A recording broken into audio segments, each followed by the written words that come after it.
Hello and welcome to the Franchising 360 show. Every Friday night at 8 Eastern, 5 Pacific, we are going to take a 360-degree look at the world of franchising. Franchising is this massive industry that is literally right under our noses. We don't even know is there. For instance, when you hear the word franchise, what comes to mind? Go ahead, shout out some of your answers. What do we got? I heard a McDonald's, a Taco Bell, maybe even a pizza, one or two mixed in there. Those are great answers, and guess what? They're all correct, so great job. Food is the first place almost everyone goes when they think about franchising. Let's be honest, folks, fast food can be scary from a business model standpoint and even scarier when you see the investment. These are what we call two-comma investments, things that cost several $1,000,000 just for one location. Now, if this is all franchising is, then it's going to rule out almost all of us. But what if I told you fast food is just a tiny portion of the franchise brands that are out there? In fact, did you know there are over 4,000 franchise brands in the United States? And retail-based brands represent less than half of that total. Now, while fast food can in fact be multi-million-dollar investments, the entry-level financial requirement to own a franchise is typically only a fraction of that, and at times, the investment can be even under six figures. Suddenly, not so far out of reach, right? Becoming a franchise owner is actually way more attainable than most people realize. The Franchising 360 show is going to explain all the nuances to determine if franchise ownership is for you, and if so, how do you find your best franchise to own? What are the things you need to consider, questions you need to ask, the process to take? But because this show, again, is taking a 360-degree view of franchising, we don't stop there. We're going to talk about all of the best practices needed to be successful once you are a franchise owner. Biz TV viewers may already have a startup business. Some of the growth tactics used for a franchise owner might also benefit you. But what if you have larger goals for your existing business? We're actually going to talk about how you can turn that local business into a national or potentially international franchise brand. None of it is really that out of reach, especially when you're able to have the experts give you the entire view of what that process is like. So, who are you going to hear from to gain all of this knowledge? Well, to start with, little o' me. My name is Tim Parmeter, and I'm the founder and CEO of a company called FranCoach. What is FranCoach? Well, in the franchise industry, you hear terms like franchise broker or consultant. We tend to use the word coach, but these are people that are here for the sole purpose of helping you determine if you should own a franchise, and if so, which one? Now, I've been doing this for over 10 years. We've built the FranCoach team to over 20 different people with 100 years of combined franchise experience. In addition to FranCoach, I also host one of the very first podcasts in franchising called Franchising 101. We have over 200 episodes, again, all designed to help people learn more about franchising. But don't worry, folks, it is not just me. We will bring in some of the top industry experts to share with you as well. We will learn about all the different industries, different brands. We're going to hear from successful franchise owners to know how they got there, funding specialists, and top suppliers. You know, those companies behind the scenes but actually help franchisors and franchisees succeed. We're going to go over a ton of hidden things you need to understand about franchising, things you didn't know you needed to know. All the things that you will need once you become a franchise owner, like providing marketing expert, hiring best practices, and operational efficiencies. What about your existing business that you may want to turn into a franchise? Should you do this? What are the steps and who can help you on this journey? We will have a parade of people coming in here to join us throughout the show each and every Friday night to help educate you on all things franchising. Coming up after the break is the real superstar of this show. We're going to bring on our co-host. This person has been in franchising even longer than me, mostly on the franchisor side, so she's going to provide a different perspective to all the things you need to know when considering the franchise industry. In addition to years of working for franchises, both big and small, she has her own consulting business called Create a Shift. Create a Shift works with franchisors and franchisees to help with things like lead generation, sales training, franchise development, and overall brand growth. Oh, and if that's not enough, guess what? She's also my wife. So that should be super fun, at least in theory. We're going to find out. So after the break, Danielle Wright will be joining us, and we're going to dive into what franchising is at its core, more about our stories, and what to expect on the Franchising 360 show right after this. Welcome back to the Franchising 360 show. And now is just the absolute best part of this show for me. We get to bring in our co-host, my beautiful and amazing wife, Danielle Wright. Danielle, thanks for joining us. Yeah, I don't think I had a choice. Well, you were the ride today, so... True, So- because I live here. Yes, you do. Yes. And where do you live exactly? Well, sometimes I live here, sometimes I live in Arizona, but I think that's important to share. it is important to share. But first, you know what we get to talk about now? Sadly. You, Yay. your favorite topic. Fun. Awesome. So, as you and I know, you've been in franchising a long time. Most people have a unique journey into this industry. So, give us your little scoop. How long have you been doing this in franchising, and how did you get started? I've been in franchising way too long, so we're not going to discuss that. You don't discuss a woman's age. It's not appropriate. 29, right? Yeah, sure. Thanks. Right. I started in franchising. I lost my job at the You weren't able to find it? correct. Lost it pretty deeply because of recession and Oh, such. yeah, I remember that. So I was one of those job searchers. Found an opportunity within a franchise based here where I live in lovely Florida. Yep, that's where I am. And took a shot and applied, and now here I am multiple years later working with multiple franchise organizations and on this show with you. Multiple franchise organizations. So, could one say in franchising you get around? Yes. That's awesome. How did you know anything about franchising when you got started, or was there any sort of intent to get into the industry? There wasn't. Well, maybe there was. So I was in commercial real estate development for a long period of time. And with a recession, everyone was losing houses, and obviously we weren't building a lot of shopping centers. And so there was a role with this organization that I thought I could use my real estate experience and kind of help franchise owners find where they were going to put their next real estate location. So I jumped in as a young person would do, gave a lot of excitement, learned a lot of things, and then I was asked to, sell franchises, like talk to people that wanted to own this business. And funny enough, I was good at it, funny or not funny. And then I worked my way into becoming a consultant, working for franchisors, like inside, I was like what I like to call it, talking to those that are interested in any type of franchise industry. So I've worked with a bunch of different franchises that we'll not name on this show just yet, but we can talk industries. And I love that side of trying to help people figure out if it's the right opportunity for them or not. So. Well, I was just going to ask, what's been the best part of this industry for you? The best part is the community. It's cheesy, sounds cheesy. We say community in a lot of things, but I've built a large network of people, as well as I do. This isn't a subject that we get to talk about with our friends and our family because they don't really quite understand what it is that we do. Right. You kind of glaze over, like franchising. If I hear the word franchising one more time, I'm going to do what exactly? So we've built a very strong network of friends and colleagues. Sidebar note, we are and have been franchise owners, so that's something to talk about later, but super excited to be able to continue to grow with that community here in franchising. That's my favorite part. That's your favorite part? My favorite part. The community. The community. What's of all the places you've worked, right? You've been to big franchises, like massive ones. You've been at like brand new, super duper, like brand new ones. Baby businesses. Baby, micro emerging. Yeah. I believe you actually like made up that phrase. I did. And if not, we're gonna say that you did. Of course which we is are. Perfect. Because that's our gig. Exactly. What's anything that you would say that you've learned from the big franchises or the small franchises that have been really different? Good question. Can I elaborate? Do you mind if I steal the show for a second? Go right ahead. So You drove. I mean, all franchises are basically the same. You strip away what they do, the service they provide, all of those things. The biggest difference is the engagement from the franchise system. So as you said, micro emerging is what I like to call less than 50 operating units.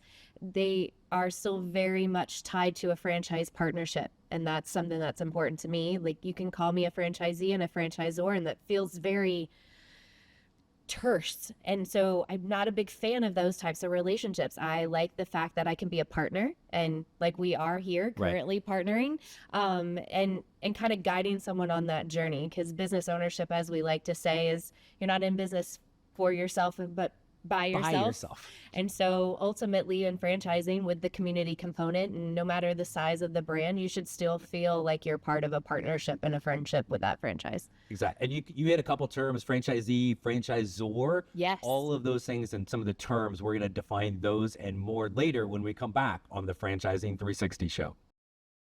Welcome back to the Franchising 360 show. We are talking about all things franchising, and we talked about two very simple terms that we want to make sure everybody understands to at least have some clue what the heck we're talking about. Danielle, you talked about franchisor and franchisee. Were you not pronouncing things properly, or are we saying that for real reason? What does that mean? Franchisor is the brand that sets up the business model, and the franchisee is the partner that executes the business model. So McDonald's would be the franchisor. Yes. And if I owned McDonald's... Which you don't. But maybe one day. Not really. Okay. But if I did, I would be the franchisee. Yes. Awesome. Okay. So hold on. Thanks. What does that mean to you? I wasn't really listening. Okay. What Are you a franchisor? Are you a franchisee? You said you were a broker. I'm neither. But I don't understand that. Yeah. So I am the person that helps Bob over here think that he wants to maybe own a franchise. I help Bob figure out which is the best franchise for Bob, which is going to be probably totally different than Sally or Bill or Topher, right? It's going to be totally different for each person. How do you do that? Well, that's a great question. Why is it a great question? It's really not, but I was just trying to like make you feel better. It's our first show, so trying to build your confidence. Thanks. You're welcome. So we work with people. We'll go actually, it's kind of old school. We do this thing called have a conversation. Shocker. And we ask questions. No way. But here's the biggest part. When we ask the questions, we actually listen to what they say. I mean, not always. Sometimes they're boring, but every now and then we really do listen to try to understand really what they're all about and what do they look, because it's totally different than the corporate world, right? So you're really trying to figure out what do you actually want to get your butt out of bed every day and go do. What are you good at, the people you're around, and then use that to match them up with franchises. So how do you find these people? Well, most of them are people that watch our Franchising 360 show and are like, oh my gosh, they start calling in. Is that what we're telling them? Like, hey, everybody on the show right now, you should really reach out and like talk to you? I don't know that they're going to want to after this show, know, but possibly. No, and as you know, with franchising and franchisors and franchise owners, all the different kind of marketing things, there's always a handful of things that you've got going on to find people to talk to, but it's smart, talented people, usually been like me. Yes. Smart, talented people that are, been working for somebody else. Maybe they got laid off during the recession. Yes. Perhaps, as an example, and are just tired of working for somebody else. Is that you? You got tired of working for somebody else? I didn't get tired of working. Well, I got tired of working for somebody else, but my transition happened because the place I worked basically imploded and everybody lost their job. That's it? That's all I got? That's the only story you're going to give about that? Well, the office committed millions of dollars worth of fraud. Love this. Yeah. Go. And so all the non-fraud doers also got let go because the whole office got shut down. And we were all in a transition and trying to figure out what the heck are we doing next. So who found you? Who taught you this lovely brokering thing? So there was somebody at the beginning kind of gave me a couple little tricks and tips, but I heard you about the tricks and the tips. For the most part, it was just good. Probably a lot of Biz TV viewers that have their own business. You just I'm going to figure this out and get started. And as it turns out, like you, I can talk, and no, that's not a dig at all. It's fine. I listen. So there is that, but it was really just kind of desperation and dumb luck. I didn't know anything about franchising either, and here we are 10 years later. Riveting. I know. As you can tell. Thanks. So what's the purpose of you being on the show, me being on the show? What are we going to tell these viewers?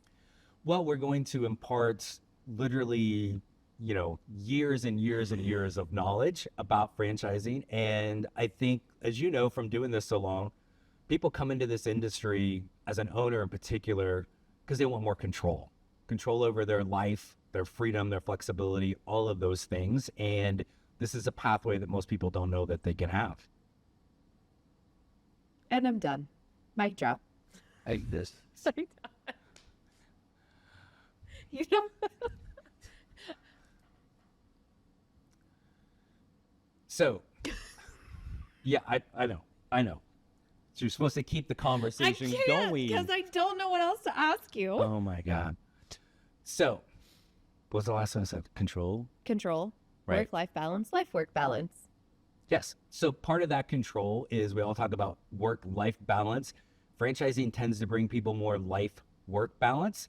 It allows them to do things that are just insane when you think about, I don't know, maybe getting married to somebody that you live in a different state from them. Right? So maybe right after this break, we'll go into what the heck that's all about. And why. And the why is the big question. And how. And a whole bunch more right after this on the Franchising 360 show. Welcome back to the Franchising 360 show. I'm Tim Parmeter. This is the wonderful co-host, Danielle Wright, talking about all things franchise. And we kind of left off talking about one of the main reasons people go into franchising, which is control, freedom, flexibility. But what are they really kind of looking for? We talk about work-life balance, Danielle, but you always say they're looking for life-work balance. Right. So can you kind of talk about how, like, just in our lives, maybe just give an example of how being in franchising and we work together, we both have separate businesses, but there's a lot of crossover with that. And like, how do we balance all of this and our families and lives and all of that? I'm not sure that we balance it, but we try really hard. We do a lot of the same things. I'm supportive of you and what you do. It's kind of great to know what goes on the inside of the franchise system to kind of help you understand how to help people decide if the franchise is the right opportunity. Our work-life balance is turned to life-work balance because we don't work regular hours. We're not punching into a job at 8:30 in the morning and checking out for our hour lunch, even though I do put an hour lunch on my calendar every day. But we wrap up our days at 4 o'clock, or you have your son that you pick up from school. I have mine that I pick up from school. Like, I think a lot of our viewers can really attest to, hey, I want to go take a doctor's appointment. Don't want to take an entire day off. So It's been really good for us as a family. We've been franchise owners. We own our businesses, and it kind of gives us the ability to have a life that is, supported by work instead of work being our lives. And who doesn't want to miss out on a car line? Let's be honest. Car lines are awesome. That's the best thing ever, right? So and having kind of that flexibility to do those things. The other thing that we do maybe is a little bit unique is we actually don't live in the same state. I know. But this is not a therapy show. This is a franchising show. Oh, okay. Well, I'll stop talking about my mother then, right? So, but it does. Like, we couldn't do that with real jobs, right? Yes. It's helped and again, it really becomes that family business where our kids, yours is 16, mine is 11. They know, like, a ridiculous... We can't forget the 23-year-old. Sorry. Like, she'll feel bad if she's listening and watching Stephanie, this. Like, we love you. Like, totally included. The two at home still are living it all of the time, right? But just how they have learned about business and whether they ever go into one or not, it's been really cool to see like the effect of franchising even on them. Yeah, and we met in franchising, so it's not like we started out as this great star-eyed couple and we grew into doing all of these things. Like Wait, how did we meet? Do you remember? I do remember. Well, do you remember? I remember it like it was 6 years ago. Oh, yes. We were at a franchise conference.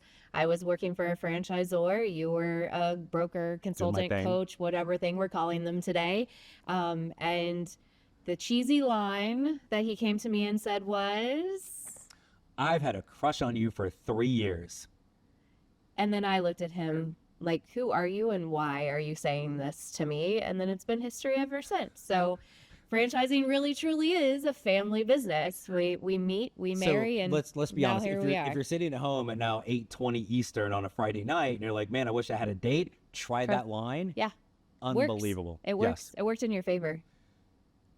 I think so. I think so. So some of the things we want to talk about on this show moving forward is next week, it's always about the why, right? So why might somebody become a franchise owner? Yes. Why might somebody become a franchisor? Because that's fun. It sounds super cool. And even kind of why would I do a franchise versus just starting my own thing? Lots of reasons. Lots and lots of reasons. I'm full of those answers. Oh, so that's a great teaser for next week. But that means I have to come back. Am I being invited back? you're my ride. Okay. So yes. There we go. So she'll probably be back. But the other thing we want people to do is, let's be honest, there's a zillion things we could talk about. Yes. And heaven knows we can talk. We have been talking. But we want help. We do need help. We need lots of help. We need lots of help. So what are some things that you guys want to hear us talk about? Send us a message on our website, which is cleverly titled The Franchising Show. Oh, wait. See? Oh, crap. He messed it up. The Franchising 360 Show. What is that again? Great answer. Great question. The Franchising360show.com. Send us a question. If we answered that online, we're going to give you a shout out. And we're going to give you, this would be awesome if we actually had them done yet. We will send you your own Franchising 360 Show mug. And that's extra special for me because Danielle's the one that's going to have to do all the work on that. I love that. I love doing all the work. Aw. I just show up here. That's awesome. Until next week, next Friday, 8 Eastern, 5 Pacific. She's Danielle. I'm Tim. And this is the Franchising 360 Show.